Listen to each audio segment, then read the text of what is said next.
반갑습니다.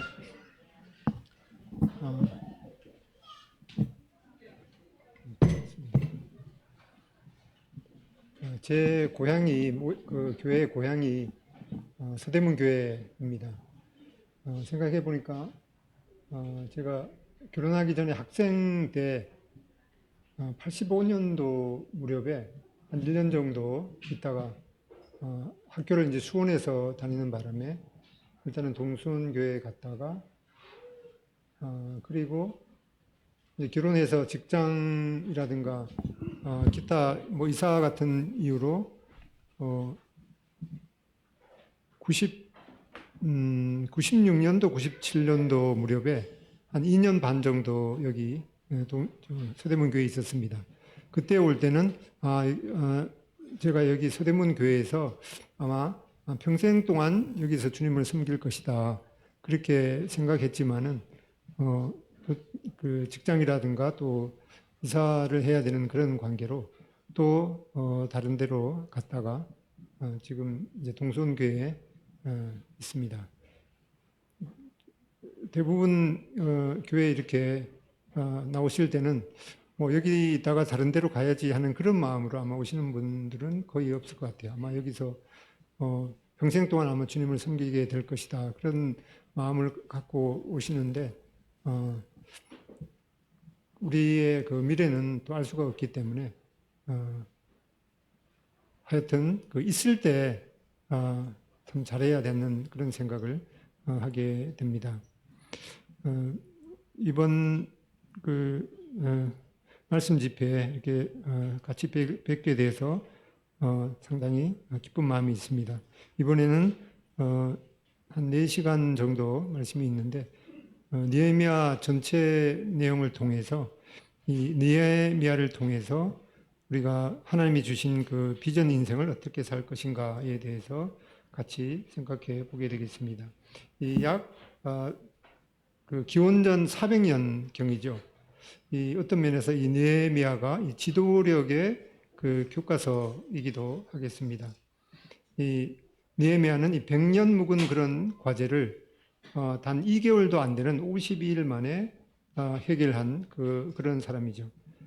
그런 것을 해결하기 위해서 또 방해도 받고 또 비판도 받고 여러 가지 그런 악조건과 겨루면서 일을 성취하게 되었습니다. 한편으로는 말씀드렸듯이 느헤미야가 이제 지도력의 교과서인데 특히 이제 이 말씀을 같이 참고하면서 이 지도력에 대한 또 리더십에 대한 그런 말씀이기 때문에 혹시나 이거는 나하고 별로 관계없는 특히 이제 교회를 생각할 때는 교회를 인도하는 이제 장로님들이 주로 드려야 되는 말씀이니까 혹시나 듣고 장로님들 이 느헤미야가 가르쳐 주는 그런 리더십을 이 교회에서 잘 발휘해 보세요. 혹시라도 이제 그런 마음을 갖지 않기를 바랍니다. 저희 아들이 둘이 있는데 첫 번째 아들이 지금 36살인데 자녀가 이제 네 명 있습니다. 첫째 딸이 이제 지금 10살인데 한 7살쯤 무렵에 이제 글씨를 조금 이렇게 알 무렵에 자기 엄마가 그 부엌에다가 자녀를 어떻게 잘 기를 수 있는가 그걸 이제 적어놨어요. 뭐 이런 거 적어놨겠죠. 말할 때는 이제 눈을 마주치면서 화내지 않고 뭐 낮은 목소리로 한다. 이런데 글씨를 알고 나서 엄마한테 따진 거예요. 왜 이렇게 여기 적혀 있는 대로 안 해요? 나 좀 잘 키워보세요. 하고 그랬는데 그 이야기를 듣고 나서 자기 엄마가 그 종이를 다른 데다가 치워버렸다고 하더라고요. 그래서 혹시나 이번 그 느헤미야를 통해서 혹시라도 이제 그런 마음을 갖지 않기를 바랍니다. 내용은 이 비전이 이 하나님께 주시는 우리 그 생애 가운데서 비전을 주실 때 그것이 어떻게 시작되는지 그런 것을 보고 그다음에 그런 비전을 이룰 수 있는 힘, 또 그런 비전이 하나님께로 왔는지 어떻게 확인할 수 있는가, 또 그 여러 가지 그런 비전을 이루기 위해서 시험을 당할 건데 그런 시험을 어떻게 극복할 것인가 라는 것을 살펴보겠습니다. 먼저 느헤미야 1장만 한번 다 같이 읽어 보겠습니다. 느헤미야 1장입니다.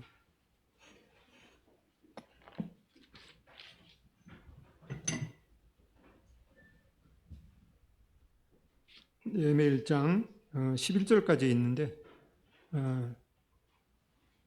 형제님 자매님 이렇게 나눠서 한번 읽어볼까요? 두 절씩 형제님들이 먼저 읽겠습니다. 시작.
네, 아멘. 네, 잠언 28장 18절에 보면은 묵시가 없으면 백성이 방자히 행하거니와 율법을 지키는 자는 복이 있느니라. 여기 묵시가 없으면 할 때 그 묵시가 바로 영어로 하면 이제 비전이 없으면 이렇게 말씀하고 있습니다. 바로 이렇게 그 자기 자신의 리더십 또 어떤 그 단체의 리더십 이런 것은 그 비전이 있을 때 시작되겠습니다. 그러면 이제 비전이라는 것이 도대체 무엇인가?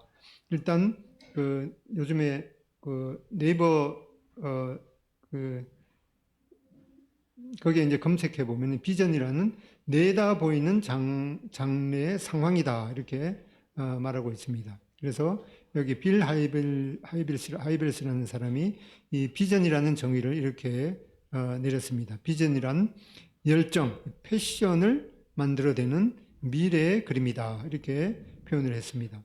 이 라이트 형제는 자기가 만든 그 비행기가 이 하늘을 나는 그런 그림으로 열정을 다한 결국에는 자기도 몇몇 대 이렇게 날고 그 후에 지금은 뭐 그 초음속을 돌파하는 그런 비행기도 이 라이트 형제의 그런 그 비전에서부터 출발하게 되었습니다. 그리고 우리 잘 아시는 빌 게이츠는 자기가 만든 그 윈도우가 세계 모든 사람의 책상 위에서 책상 위에 놓여 있는 그 컴퓨터에서 사용되는 그런 비전을 꿈꾸었습니다. 그래서 한때는 거의 모든 책상 위에 있는 컴퓨터에서 빌 게이츠가 만든 이 윈도우가 거의 뭐 100% 정도 할까 말까 하다가 지금은 뭐 다른 사람이 개발한 또 다른 회사에서 개발한 뭐 크롬이라든가 뭐 다른 그런 이제 핸드폰에서는 또 다른 그런 그 이 컴퓨터 운영 체제가 운영이 되고 있습니다. 그래서 이 그 역사를 보면 이 빌 게이츠도 한순간에 그 어떤 판단 잘못으로 그 컴퓨터뿐만 아니라 모든 그 뭐 핸드폰 이러한 그 이동 기기에서도 자기가 만든 그 윈도우가 사용될 뻔했는데 한순간의 실수로 말미암아서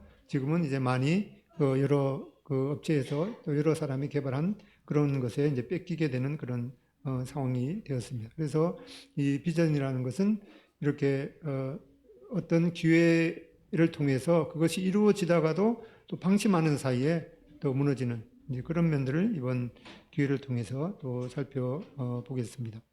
그래서 이 존 퀸시 아담스 이분이 이제 미국 6대 대통령인데 그분이 그렇게 말했습니다. 만일 당신의 은행이 다른 사람들을 공부시켜서 그들로 하여금 더 꿈꾸게 하고 더 배우게 하고 뭔가를 시도하게 하며 보다 나은 사람이 되게 한다면 당신은 리더이다. 나는 리더이다 라고 생각하는 분은 내가 정말 이런 것을 이런 영향을 미치고 있는가 이렇게 생각해 볼 수가 있겠습니다. 그러면은 아까 처음에 말씀드렸듯이 뭐 나는 뭐 교회에서도 리더는 아니고 뭐 그런데 생각해 보면은 결혼하신 분은 대부분 결혼하신 이제 분들은 집에서 어떤 면으로든지 리더이죠. 남자는 한 가정의 가장이기도 하고 또 남편이 안 계신 분들은 또 그 여성분이 어머니가 또 가장이기도 합니다.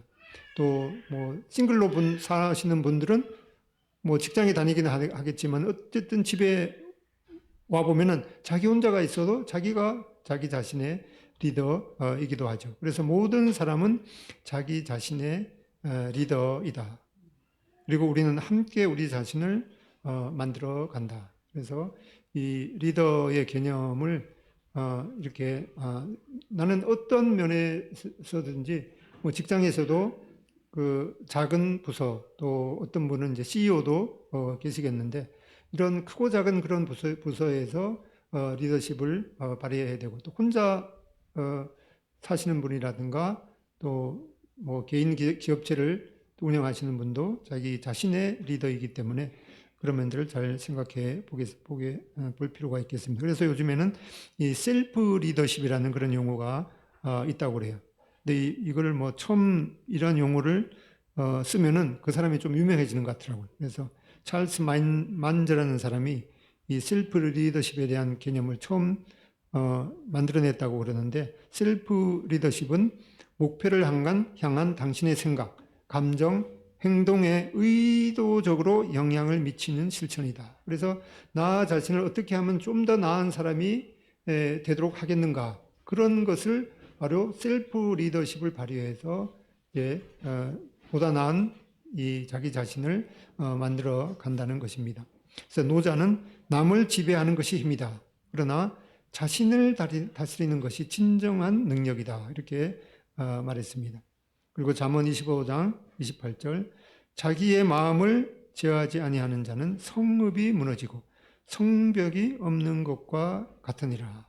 특별히 이 느헤미야가 그 성벽을 재건하는 그런 말씀을 우리가 살펴보게 될 텐데 특별히 잠언 25장 28절을 우리 마음 가운데 새기면 좋겠습니다.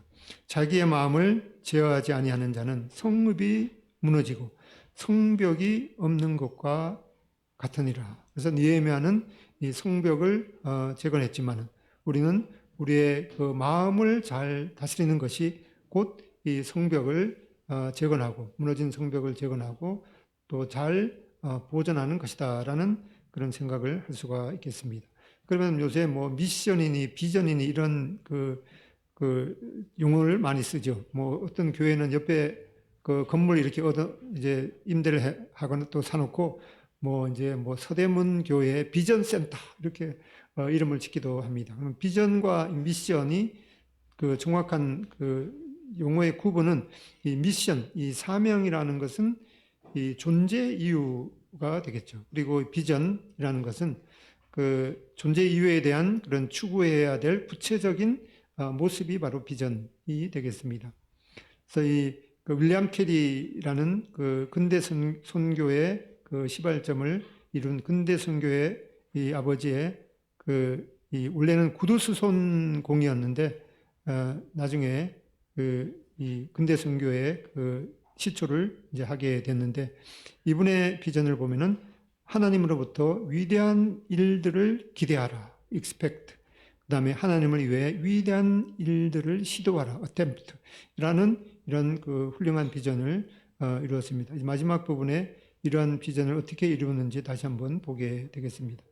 그리고 85세 이 노장 이 갈렙의 비전을 보게 되는데, 뭐 비전이라는 것은 뭐 그냥 청소년 때나 그때나 이 미래가 창창한 사람이나 그런 그 비전을 얘기하고 그런 거지, 뭐 7, 80 넘은 그런 사람들이 무슨 비전이냐 이렇게 생각할 수도 있겠지만은, 이 85세가 된 이 노장 이 갈렙의 비전은 이제 그 모세에게 그날에 여호와께서 말씀하신 이 산지를 내게 주셔서 하나님께서 나에게 능력을 주시면은 그 산지를 내가 충분히 취하고도 남음이 있습니다라고 하는 놀라운 비전을 얘기했습니다.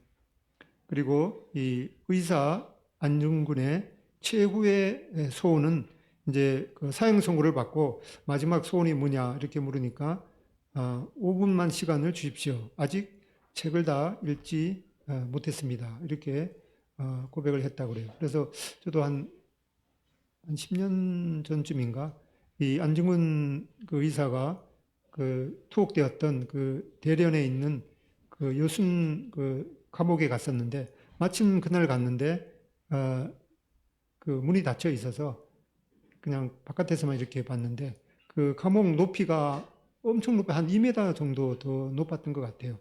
그리고 이분이 이제 쓴 이 휘호가 이제 10여 점 남아 있는데, 이 휘호가 어디서 썼는가 하니까 그 감옥에서 이제 그 썼는데, 그 이제 교도관들이 이제 안중근 의사가 글씨를 이렇게 쓰니까 간곡하게 부탁을 해서 몇 점을 지금 남아 있다고 그럽니다.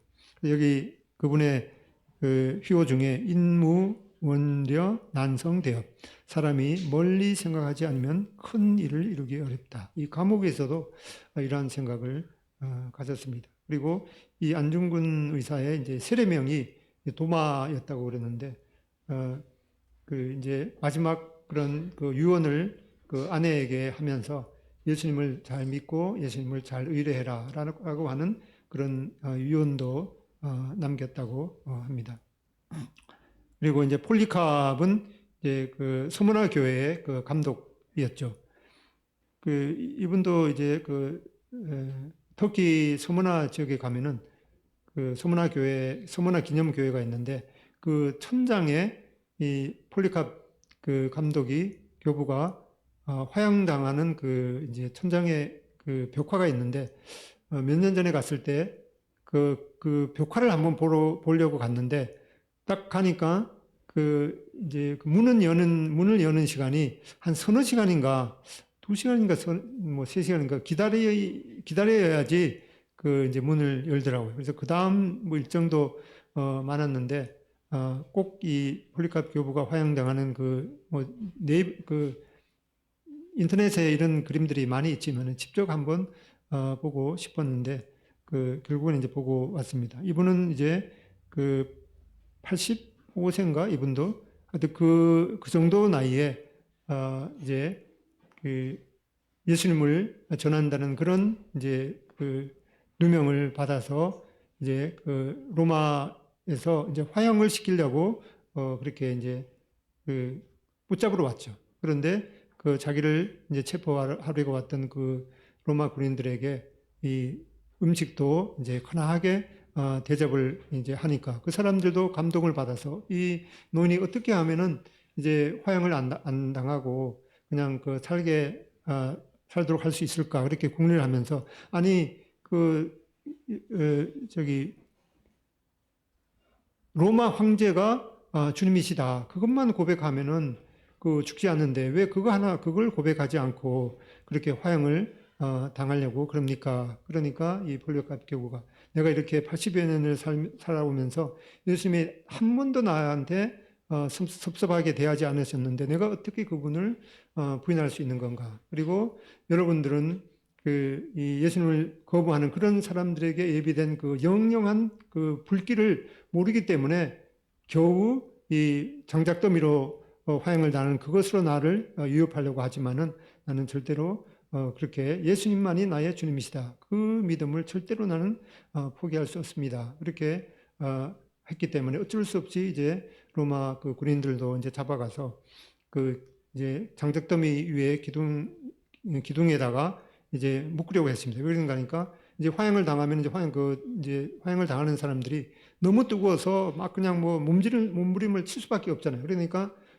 그분 그 화형을 이제 집행하는 사람한테 째째하게 나는 그렇게 죽지 않겠다. 그냥 나를 기둥에다가 묶지도 말고 그냥 그 장작 위에서 뭐 화형을 하든지 말든지 당신 알아서 해라. 이렇게 해서 마지막 부탁이기 때문에 결국 이 기둥에다가 묶지도 않고 그 화형을 했다고 그러는데 이제 그 구전에 의하면은 여기 그림에 있는 대로 그 불길이 그 이제 배에 이게 돛인가요? 닻인가요?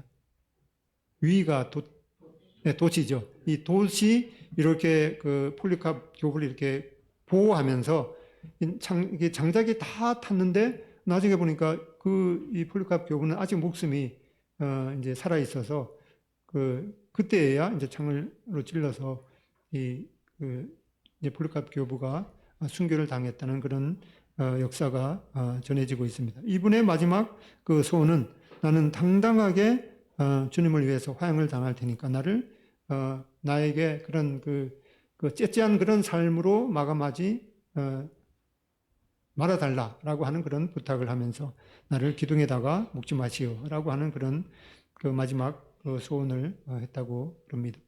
이런 분들이 그 자기 인생 가운데 자기 마음에 심어진 그런 비전들이 그런 분명한 비전이 있었기 때문에 마지막 순간까지 그런 그 영광스러운 삶을 살다가 간 것으로 우리가 믿겠습니다.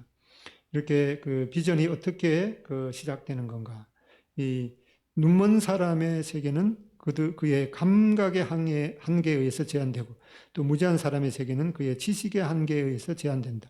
위대한 사람은 그의 비전의 한계에 의해서 제한된다. 그래서 사람은 자신의 감각, 자신의 지식, 또 자신의 지닌 그 비전이 어떠한가에 대해서 그 사람의 삶이 이제 제한되는 것을 우리가 확인하게 됩니다.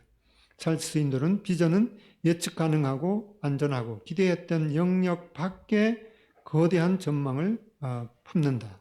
또 비전은 장애물들에 상관없이 하나님의 임재를 보며 하나님의 능력을 알고 또 하나님의 신성한 계획에 집중하는 것이다. 라고 하는 이런 비전에 대한 좋은 이 개념을 말했습니다. 이게 우리가 특별히 느헤미야에게서 배우는 비전 인생을 살펴보면은 아까 우리가 읽었던 대로 2절의 후반절에 보면은 이 느헤미야는 유다와 예루살렘 사람의 형편을 이제 물었던 것을 보게 됩니다. 그런 형편에 대해서 이제 궁금증을 자기의 이 고토 예루살렘의 그런 형편이 도대체 어떠한 것인 건가 거기에 이제 마음을 품고 물었던 것을 보게 됩니다. 특히 아닥사스다 왕 제20년 기슬월 이 기점은 바로 이제 다니엘의 70일의 시작점이기도 하기 때문에 아주 중요한 그런 기점이 되겠습니다. 그러니까 그 아닥사스다 왕 제20년이 그 양력으로 하면 444년인데 이 페르시아 수산궁에 머물고 있으면서 이 바벨론이 예루살렘이 바벨론의 그 포로로 잡혀간 이 BC 586년이니까 약 거의 이제 100년 전에 그런 그 고토에 대한 형편을 물었던 것을 보게 됩니다. 그래서 이 비전은 우선 필요를 자세히 살피는 것이 필요하겠습니다. 그래서 이 리더는 이 사실을 직시하고 또 진리에 기반하며 또 올바른 원칙을 적용하고 또 대안을 인정하며 최종적으로 올바른 결정을 내리는 것이다. 즉 리더는 생각하는 사람이며 확신을 갖고 이끌어야 한다. 아까 말씀드렸듯이 이걸 다른 그 리더에 대해서 적용하는 것이 아니라 자기 자신이 자기 자신의 리더이기 때문에 내가 좀 더 나은 그런 그 모습을 생각하면서 내가 어떻게 이런 그 필요를 살피고 그 생각하고 확신으로 이끌어야 되는지 생각하게 됩니다. 그래서 이 필요를 그 살피지 못하는 이유는 뭐 이기심, 자기만 생각하는 이기심, 또 무관심, 나태함, 그냥 또 안전지대에만 고수하려는 그런 마음이겠는데, 이 하나님께서도 우리의 이 가장 필요한 것이 무엇인지 아셨죠? 하나님과의 올바른 관계 회복과 또 우리의 그 어떤 것으로도 해결할 수 없는 우리의 그 죄가 해결되는 문제, 그렇게 함으로 말미암아 우리에게 정말 필요한 그 영생의 문제를 하나님께서 우리에게 그 해결해 주셨습니다. 1절에 느헤미야 1장 1절 하갈의 아들 느헤미야의 말이라. 아닥사스다 왕 제20년 기스르월에, 그러니까 기원전 444년, 기스르월은 이제 9번째 달이죠. 그래서 약 페르시아 수산궁에 머물면서 이 예루살렘이 바벨론의 포로로 잡혀간 BC 586년이니까 약 140년 전에 해파된 채로 남아있는 이 예루살렘의 상황에 대해서 살펴봤습니다. 이 거리로 따져보면은 약 1200km가 떨어져 있는 이 수산궁에서 예루살렘까지의 그런 먼 그 거리에 있는 상황에 대해서 궁금해하고 또 멀리 보고 또 리더는 많이 보고 먼저 보는 것이 필요하겠습니다. 그래서 우리는 이 앤니 스테인이 말하기를 우리는 기적을 바라는 기도를 하는 경향이 있다. 그러나 많은 경우에 우리는 기회를 달라고 기도해야 된다. 초자연적인 어떤 것보다 우리에게는 이 기회가 더 필요하다. 우리 삶 가운데에서도 이 하나님을 섬길 수 있는 기회, 하나님의 영광을 위해서 살 수 있는 그런 이 기회를 우리가 더 붙잡아야 하겠습니다. 그래서 세월을 아끼라라고 하는 것은 이 하나님께서 주신 그 기회를 최대한 활용해라라고 하는 그런 의미이기도 합니다. 두 번째로는 이 피로에 처해 있는 사람들에게 의도적인 이 연민을, 이 사랑의 마음을 가지는 것이 필요하겠습니다. 1장 4절 후반절에 보면 내가 이 말을 듣고 앉아서 울고 울었다. 느헤미야가 그 자기 고향 예루살렘의 그 형편과 거기에서 이 고난을 겪고 있는 그런 자기 민족 백성에 대해서 그런 상황을 보고 앉아서 울었다라고 말하고 있습니다. 리더는 나보다 먼저 다른 사람을 생각하는 큰 그림을 그린다. 리더는 상대방의 입장에서 상황을 보는 배려의 마음과 관심을 갖는다. 히브리서 4장 15절에 보면은 우리에게 있는 대제사장은 우리의 연약함을 동정하지 못하실 리가 아니요 모든 일에 우리와 똑같이 시험을 받으신 이로되 죄는 없으시니라. 주님께서도 우리의 가장 그 긴박한 이 가장 중요한 필요가 무엇인지 아시고 그것을 해결해 주신 분이십니다. 갈라디아서 6장 2절 너희가 짐을 서로 지라 그리하여 그리스도의 법을 성취하라. 이 대부분의 사람은 다른 사람의 짐을 지는 것에 대해 별로 관심을 두지 않는다. 다른 사람들은 다른 사람들의 짐이 사실 사람들은 다른 사람의 짐이 존재하는 것조차도 모르고 더 나아가 다른 사람의 짐을 지는 것은 생각하지도 못한다. 그래서 다른 사람이 어떠한 그 어려움에 있는지 그런 것을 하나님께서 우리에게 또 마음을 두라고 말씀하고 있습니다. 그다음에 세 번째 이 비전의 시작되는 것은 필요에 대해서 본능적으로 거기에 매이는 것이죠. 느헤미야도 1장 4절에 보면은 수일 동안 그것을 슬퍼했다라고 말하고 있습니다. 리더는 문제에 집중해서 그 일이 해결될 때까지 살펴야 하며 그 집중력은 리더가 갖춰야 할 중요한 성품 중에 하나이다. 네, 사도 바울도 사도행전 20장 22절에 보면 보라 이제 나는 성령에 매여서 예루살렘으로 가는데 이 사도 바울도 예루살렘으로 가면 이제 죽음의 상황이 남아 있지만은 이러한 그 필요에 대해서 이 본능적으로 성령에 매여서 가게 되는 것을 우리가 말씀을 통해서 보게 됩니다. 일을 시작하기 전에 당신 자신에게 다가올 일을 예견하지 못하게 하는 어려움이나 시간에 지연이 앞에 있음을 상기하라. 장애물들을 명료하게 볼 수 있다면 당신은 자연적으로 그것을 물리치려고 애쓸 것이다. 그러나 당신은 할 수 없다. 당신은 한 가지 분명히 볼 수 있는데 그것은 당신의 목표이다. 그 목표가 마음속 깊이 박히는 비전이 되게 하라.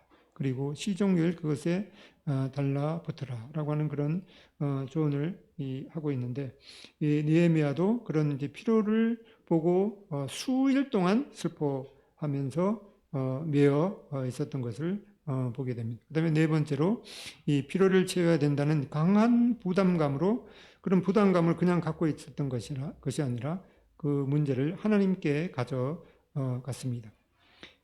느헤미야 1장 4절 후반절에 하늘의 하나님 앞에 금식하며 기도하여 이르되 하늘의 하나님 여호와 크고 두려우신 하나님이여 주를 사랑하고 주의 계명을 지키는 자에게 언약을 지키시며 공의를 베푸시는 주여 간구하나이다.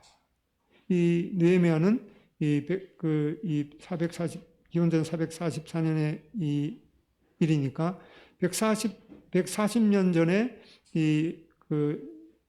이스라엘이 바벨론의 포로로 잡혀가서 계속해서 지금도 느헤미야는 이 바벨론 이후에 이 페르시아의 왕을 이제 섬기는 그러한 상태로 있었기 때문에 내가 이런 상황이 있었는데 무슨 하나님 위해서 일을 할 수 있을까라고 생각할 수가 있겠지만 여기에 이 하늘의 하나님 여호와 크고 두려우신 하나님 이 느헤미야는 이런 문제도 상당히 크게 보았지만은 그리고 그 문제를 어떻게 해결해야 될지 자기도 앞이 캄캄했지만은 그 문제보다도 더 크신 하나님을 보았던 것을 말씀하고 있습니다. 그래서 역사를 바꾸는 기도는 역사의 주인이신 하늘의 하나님, 문제보다도 더 크신 하나님께 대한 이 믿음이 전제되겠습니다. 그래서 그 사람을 위해 기도하는 것만큼 그를 더 사랑하게 하는 일은 하게 하는 것은 없다. 그리고 하나님께서 그 마음에 비전을 넣어주신 모든 사람에게 이 기다리는 시간은 낭비되는 시간이 아니다. 그 시간은 어렵고 고통스러우며 혼란스럽다. 그러나 낭비되는 시간이 아니다. 이 기다리는 시간. 또 주님께서 우리들에게도 이 사람을 낚는 사람을 위한 어부가 되게 하셨는데 이 낚시질을 하려면은 저는 낚시를 그렇게 즐기지는 않지만은 낚시 이렇게 던져놓고 물기까지 많이 기다려야 되는 그런 순간도 있습니다. 이렇게 비전을 위해서 기다리는 시간이 낭비되는 시간이 아닌 것을 말씀하고 있습니다. 마태복음 6장 28절에도 들의 백합화가 어떻게 자라는가 생각해보라. 씨를 심어 놓으면은 이제 그 다음날 가보면은 아무런 흔적이 없죠. 또 이틀 후에 가봐도 아마 일주일 후에 가봐도 별 이상이 없을 것입니다. 그렇지만 우리가 잠자는 시간에 씨앗에서 이제 싹이 돋고 이제 뿌리가 점점 나서 어느 날 이제 가보면은 이제 그 땅을 뚫고 그 싹이 나와 있을 것입니다. 그래서 전도서 3장 1, 2절에도 범사의 기한이 있고 이 천하 만사가 다 때가 있나니 날 때가 있고 죽을 때가 있으며 또 심을 때가 있고 심은 것을 뽑을 때가 있다. 이렇게 말씀하고 있습니다. 그래서 때를 이해하는 것이 얼마나 중요한가를 또 배우게 됩니다. 그 다음에 다섯 번째로 문제에 대해서 자신이 그 필요를 채울 수 있다는 이 직관적인 믿음을 갖는 것이 필요하겠습니다. 하나님께서 이 느헤미야에게 이 비전을 주셨을 때는 그런 즉각적인 해결책은 제시하지 않았습니다. 그냥 느헤미야는 적국의 왕을 그 섬기는 그런 위치에 있었기 때문에 그 자기 그 고국에 대해서 어떠한 일도 뭐 할 수 있을까라고 하는 그런 그 생각이 들어서 하나님께서는 그런 즉각적인 해결책을 제시하지 않았지만은 느헤미야는 이러한 일들을 분명히 하나님께서 이 자신에게 이런 마음을 주셨기 때문에 자신을 위해서 그 해결하실 거라는 그런 직관적인 믿음을 갖게 되었습니다.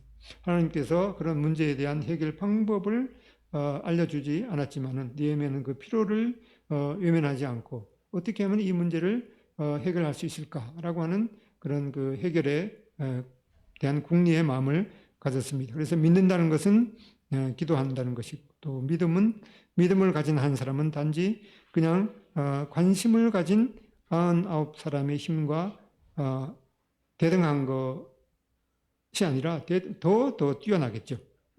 그래서 빌립보서 2장 13절에도 너희 안에서 행하시는 이는 하나님이시니 자기의 기쁘신 뜻을 위하여 너희에게 소원을 두고 행하게 하시나니. 그래서 하나님께서 우리에게 우리 마음 가운데 이 선한 소원을 주셨으면은 이것이 정말 하나님께로부터 온 것인가라는 것을 생각해 볼 필요가 있겠습니다.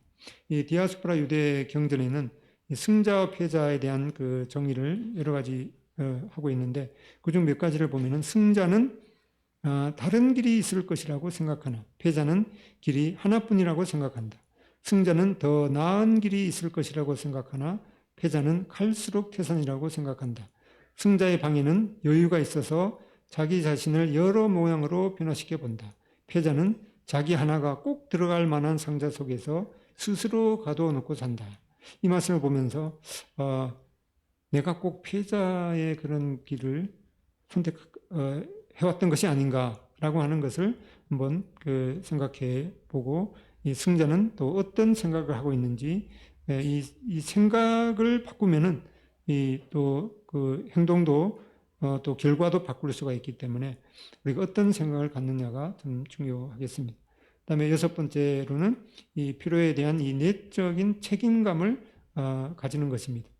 이 느헤미야는 또 하나님의 나라와 그 백성들이 당하는 이 끔찍한 고통을 이 남의 일로 외면하지 않고 아까 보았듯이 수일 동안 금식하며 울면서 기도하면서 그 해결책을 궁리하면서 따져보면은 다 자기 이 느헤미야의 조상들이 하나님을 거역하고 범죄했기 때문에 그런 일인데 우리 조상들의 생각하면서 조상들이 정말 좀 잘 하지 왜 우리 후손들에게 이러한 비참한 결과를 초래했는가 그렇게 생각할 수도 있겠지만은 이러한 그 문제에 있어서 느헤미야는 남의 일로 생각하지 않고 그거를 자기 일로 받아들였던 것을 보게 됩니다. 1장 6절에 보면 우리 이스라엘 자손이 주께 범죄한 자들을 자복하오니 따지고 보면은 이 느헤미야는 뭐 140년 전이기 때문에 태어나지도 않았죠. 그런데 엄밀하게 말하면은 우리 조상들이 이렇게 죄를 범했는 것을 자복합니다. 이렇게 하는 것이 뭐 마땅하겠는데 이 느헤미야는 자기도 포함시켜서 우리 이스라엘 자손이 주께 범죄하는 자들을 자복한다. 9장 33절에도 그러나 우리가 당한 모든 일에 주는 공의로우시니 우리는 악을 행하였으나 사실 이 느헤미야의 입장에서 보면은 자기보다는 자기 조상들에게 범죄한 결과 때문인데 우리가 악을 범했다라고 고백하고 있습니다. 그래서 참된 지도자는 모든 것을 자기 책임으로 여긴다라고 하는 것을 마음에 받을 필요가 있겠습니다. 성공한 사람과 그렇지 않는 사람의 차이는 힘이나 지식의 결여가 아니라 이 의지의 결여이다. 그래서 이러한 문제에 있어서 어떻게든 하나님의 도우심으로 해결해야겠다라고 하는 그런 그 의지가 필요하겠습니다. 일곱 번째는 이제 필요를 채우기 위해서 이제 행동을 느헤미야는 시작합니다. 앞에서 우리가 보았듯이 느헤미야는 자신이 무엇을 해야 할지 이렇게 궁리하고 계획할 뿐만 아니라 이제 기도하는 일부터 시작했습니다. 이 기도는 사실 힘든 거죠. 그래서 사도행전 6장 4절에도 이 기도는 이 일이라고 말하고 있습니다. 우리는 오로지 기도하는 일과 말씀 사역에 힘쓰니라. 내가 하겠다라고 내가 하겠다라고 말만 하는 것으로는 아무 일도 일어나지 않는데 바로 이러한 해결책은 이 기도하는 일부터 시작되는 것을 보게 됩니다. 그래서 천리길도 한 걸음부터 바로 비전은 기도로부터 시작되겠습니다. 하나님께서 당신에게 요구하신 일이 당신에게 조금 버겁거나 조금 불편하다고 판단이 된다면 하나님께서 당신을 위해 마련한 기적을 당신은 결코 볼 수 없을 것이다. 그래서 이 하나님의 기적을 보려면은 우리가 당하는 일이 이거는 도저히 안 되겠는데 라고 하는 그런 문제가 이제 수준이 높아야 이제 되는 거죠. 뭐 대학생들한테 초등학생 문제를 갖다 주면은 안 되겠죠. 그래서 자기 현 상황보다도 좀 더 어려운 그런 이거는 내가 내 힘으로는 도저히 해결할 수 없어라고 하는 그런 문제가 있을 때 그걸 해결할 때 하나님의 기적을 보게 된다는 것입니다. 에브라함 링컨도 이 진정한 지도자란 비범한 결단을 가진 평범한 사람이다. 그래서 비전이 어떻게 탄생되는가 요약을 해보면 필요를 자세히 살피고 또 필요에 처해 있는 사람들에게 의도적인 연민을 가진다. 또 세 번째, 필요에 본능적으로 매인다. 네 번째, 필요를 채워야 된다는 강한 부담감으로 하나님께 나아간다. 다섯 번째, 자신이 그 필요를 채울 수 있다는 직관적인 믿음을 가지는 것이다. 여섯 번째, 필요에 대한 내적 책임감을 가지는 것이다. 또 필요를 채우기 위해서 그 행동, 이 기도를 시작했습니다. 이 우간다를 사랑한 그 KT 데이비스라고 있습니다. 이 KT 데이비스는 미국의 아주 부유한 가정에서 태어나서 학교에서 거의 이제 수석을 차지하기도 하고 학교의 그 회장 일을 맡기도 했습니다. 근데 12살 때 예수님을 믿고 회심하게 되었는데 고등학교를 졸업하고 이제 대학교 입학하기 전에 이제 그 교회에서 우간다를 잠시 방문해서 이제 봉사 하려고 갔습니다. 그런데 거기 봉사를 갔다가 거기 이제 애들이 이제 뭐 전쟁이라든가 이런 걸 겪으면서 부모님을 잃은 이제 애들이 있는데 5살짜리 애가 고등학교를 졸업한 KT 데이비스에게 뭐라고 했는가 하니까 엄마라고 불러도 돼요. 라고 이제 그걸 이제 물은 거예요.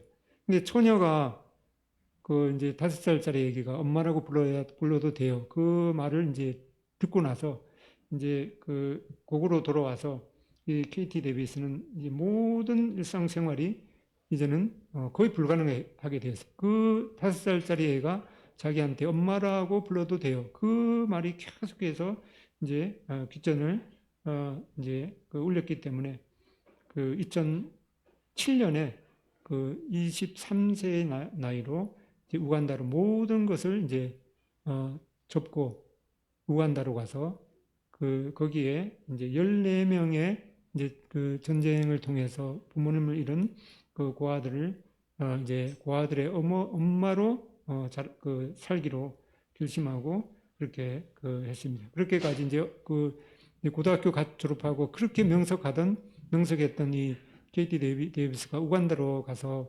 고아들을 위해서 산다고 하니까 그 부모님이 뭐 펄쩍 뛰었겠죠. 그런데 그런 것들을 이제 하나님께 받은 그런 비전으로 이제 말하고 그러니까 이제 부모님도 이제 허락을 하고 그렇게 해서 지금까지 이제 지내고 있는데 책이 나와 있더라고요.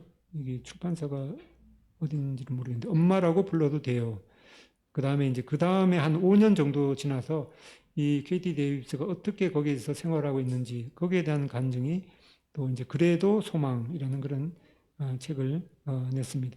방송에서 나와서 이번에 한다는 말이 우리 주위에 헐벗고 굶주린 이들에게 한 것이 바로 예수님께 한 것과 같다고 말씀하셨습니다. 이렇게 고백을 했다고 그럽니다. 그래서 이 KT 데이비스도 그런 이 우간다 아이들의 그런 필요를 이제 살폈고 또 그들에게 깊은 이제 연민을 가졌고 또 그들의 필요에 대해서 본능적으로 이제 매였고 또 그 필요를 채워야 된다는 이 강한 부담감을 가지고 또 그런 필요를 이제 자신이 채울 수 있다는 그런 직관적인 믿음을 가졌고 또 이제 결국에는 그 필요를 이제 자신이 채워야 되겠다는 그런 강한 책임감을 가지고 기도하면서 주님의 말씀을 생각하면서 그 행동으로 이제 옮겨서 지금도 그 길을 가고 있다고 합니다. 놀라운 이 비전의 여인입니다. 그래서 그 얼마 전에 오래 전이죠. 이 일본의 어떤 그 이제 복음을 전한 전도자 분이 있었는데 그 간호사 자매님이 그 이제 복음 전하는 그 분이 하도 이제 귀해서 이렇게 좀 이제 도와주다가 그 기도를 했다고 그래요. 피로를 느끼게 된 거죠.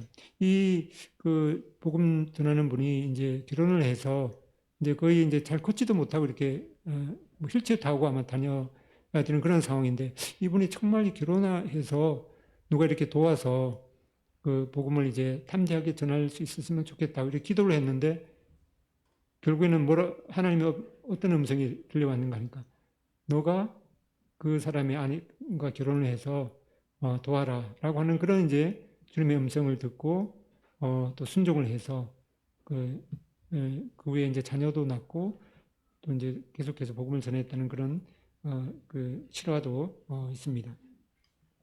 그리고 인생에 있어서 가장 중요한 질문 세 가지를 톨스토이가 말했는데 언제가 가장 중요한 시간인가? 언제겠습니까? 지금이 가장 중요한 시간입니다. 그다음에 누가 가장 중요한 사람인가? 지금 늘 함께 있는 사람 또는 내 옆에 있는 사람. 그리고 무엇이 가장 이 옳은 일인가? 지금 옆에 있는 사람에게 이 선을 베푸는 것. 그래서 지금 늘 함께 있는 사람. 어떤 사람은 늘 함께 있는 사람이 뭐 평생 왼수처럼 지낼 수가 있는데 그 남한테는 잘하면서 늘 함께 있는 사람한테는 못하게 되는 그런 그 누를 범하지 말고 늘 함께 있는 사람이 중요한 사람이다. 그리고 늘 함께 있는 사람이 그 사람에게 중요한 그 선을 베푸는 것. 그래서 하나님께서도 보라 지금은 은혜 받을 때 보라 지금이 구원의 날이로다라고 말하고 있습니다. 우리는 그의 만드신 바라 그리스도 예수 안에서 선한 일을 위하여 지으심을 받은 자니 이 일은 하나님이 전에 예비하사 우리로 그 가운데서 행하게 하려 하심이니라.